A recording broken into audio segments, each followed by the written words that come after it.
مجھے تو خیر بعد میں پتہ چلا ان کا تعلق داعش کے ساتھ تھا.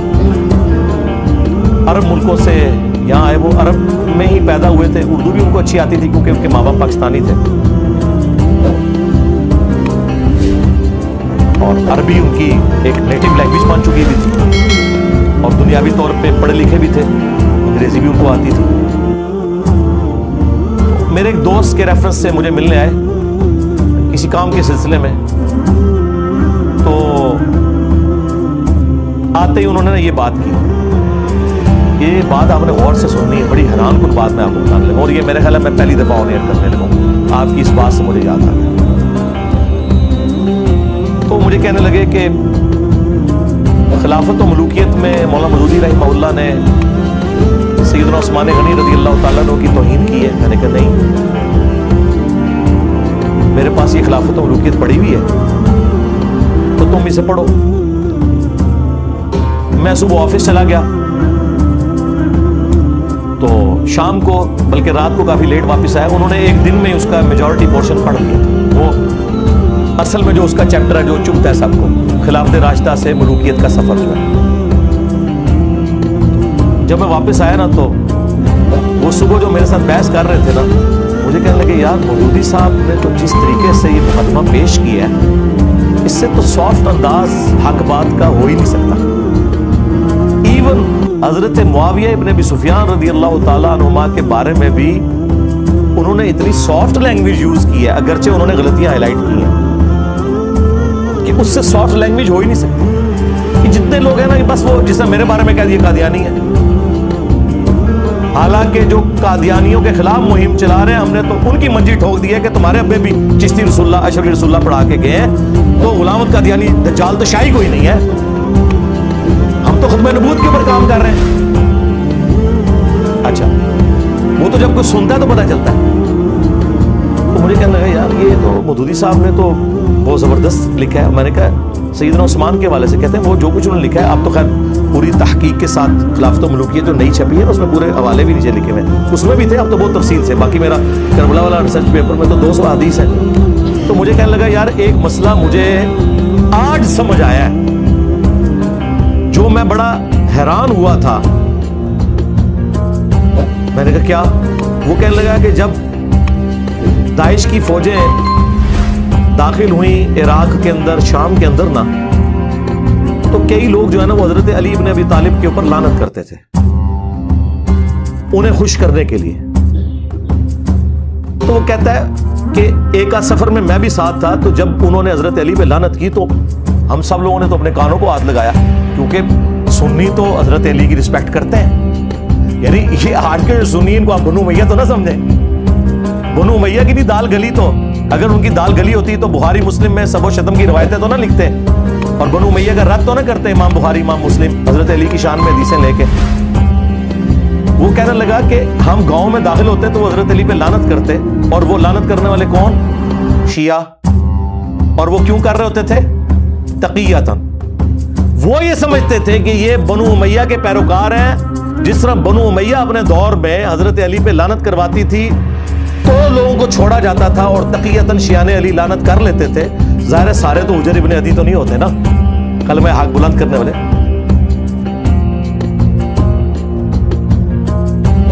اور وہ بھی جائز ہے جان بچانے کے لیے, اگر کوئی کلمہ کفر بھی بول دے. سورۃ النحل میں آیا اور سورہ آل عمران میں بھی آیا, تقیہ بھی کیا جا سکتا ہے, کلمہ کفر بھی بولا جا سکتا ہے اگر آپ کا دل ایمان پہ ٹھکا ہو. تو کہتے ہیں ہم بڑے حیران ہو, ہم استغفر اللہ پڑھیں گے, یار یہ کیا بکواس کر رہے ہو. تو وہ آگے سے کہتے ہیں کہ نہیں, جو بنو امیہ ہے وہ تو ہم سے ڈیمانڈ کریں گے. یہ تو کہتا ہے کہ اس وقت ہم لوگ پھر ان کو یہ کہتے تھے کہ یار یہ تو بڑا گناہ کا کام ہے, ہم نے یہ کیوں کروانا ہے, ہم تو چاروں خلفاء کو مانتے ہیں, ٹھیک ہے.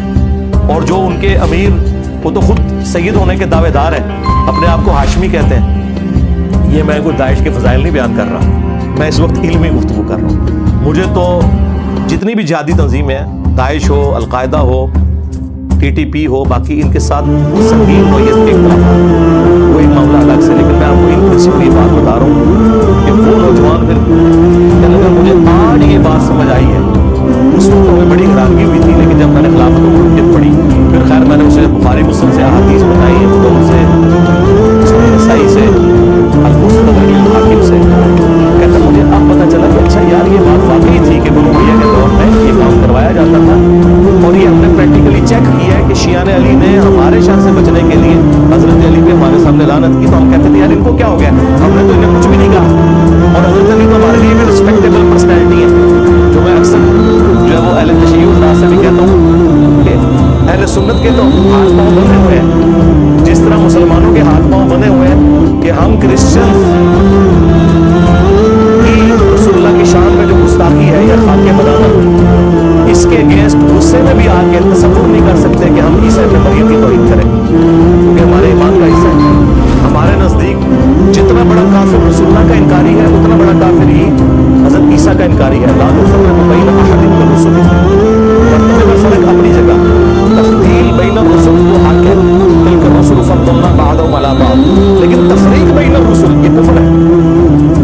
ला नुफ़र्रिक़ु बैन अहदिन मिन रुसुलिही, बल्कि सूरह अन-निसा में तो है जो अल्लाह रसूल में या रसूलों में भी आपस में फर्क करते हैं, वो भी बड़ा काफिर है। हमारे हाथ बंधे में हम ईसा इब्न मरियम की तौहीद का सोच नहीं सकते। जीहन फिद दुनिया वल आखिरह व मिनल मुक़र्रबीन, हमें कभी फहम भी नहीं आता बिल्कुल इस तरीके से। अगर अहले तशय्युअ की जानिब से खुलफाए सलासा के ऊपर कोई लान तान की जाती है, तो हम तो तसव्वुर भी नहीं कर सकते कि उनको गुस्सा दिलाने के लिए मौला अली अलैहिस्सलाम के बारे में कोई ऐसी बात करें। वो तो हम अपने ईमान का हिस्सा समझते हैं। खुलफाए सलासा के बारे में कोई हदीस नहीं है ये वाली जो मौला अली के बारे में सही मुस्लिम में अली से मोहब्बत नहीं रखेगा मगर मुमिन, अली से बुग़्ज़ नहीं रखेगा मगर मुनाफिक। स्पेसिफिकली इमाम अली अलैहिस्सलाम के बारे में और मुस्नद अहमद में हदीस, मिशकात के अंदर हदीस और फ़ज़ाइल सहाबा अहमद बिन हंबल की किताब कि अली तेरी मिसाल मेरी उम्मत में ईसा इब्न मरियम जैसी। नसारा उनके बारे में गुलू करके बर्बाद हुए और यहूदी उनकी तौहीन करके। और फिर मौला अली ने खुद फरमाया कि मेरी वजह से दो फिरके जहन्नम में जाएंगे और दो गुमराह होंगे, एक मेरी मोहब्बत में गुलू करके, एक मेरी दुश्मनी में। और ये सेम रवायत उसूलुल काफ़ी के अंदर भी अहले तशय्युअ के यहाँ पाई जाती है, जो मिशकात में मुस्नद अहमद के हवाले से है और फ़ज़ाइल सहाबा अहमद बिन हंबल की किताब में मौजूद है। अब ये अलग बात है कि सुन्नियों से जब पूछें कि ये जो मोहब्बत में गुलू करने वाले हैं कौन है, वो कहते हैं शिया। और शिया से पूछें कि मोहब्बत में तो गुलू करने वाले उनको तो नहीं, ज़ाहिर है आप डायरेक्ट कहेंगे तो वो गुस्सा खाएंगे। उन्हें कहें कि आप बताएं दुश्मनी में गुलू करने वाले कौन से हैं, तो वो कहेंगे सुन्नी, यानी सुन्नी शिया को राफ़ज़ी और शिया सुन्नियों को नासबी मानते हैं। और कुल्लु हिज़्बिम बिमा लदैहिम फ़ारिहून, लेकिन हकीकत यह है कि दोनों जगह गुलू मौजूद है। कैटेगोरिकली ना तो सुन्नी नासबी है और ना कैटेगोरिकली शिया राफ़ज़ी।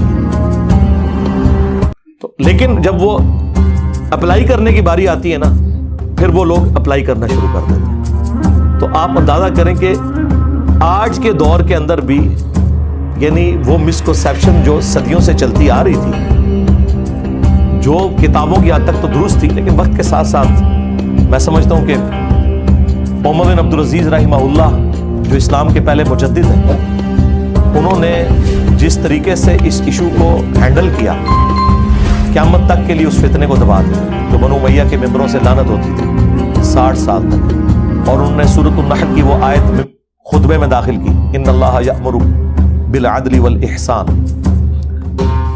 तो ये बहुत बड़ा उम्मत के ऊपर उनका एहसान है, हकीकत बात है। बाकी तफसील के लिए आप मेरी वीडियोस देख लें और मेरा करबला वाला रिसर्च पेपर पढ़ लें, उसमें सारी अहादीस मैंने नकल की हैं। और ये जो तमाशा लगाया हुआ उन्होंने कहने जी वो तनकीद होती थी, लानत नहीं होती थी, तो मुस्लिम शरीफ में वाज़ेह अल्फाज मौजूद है, लाअनल्लाहु अबत तुराब 6229 सही मुस्लिम की हदीस।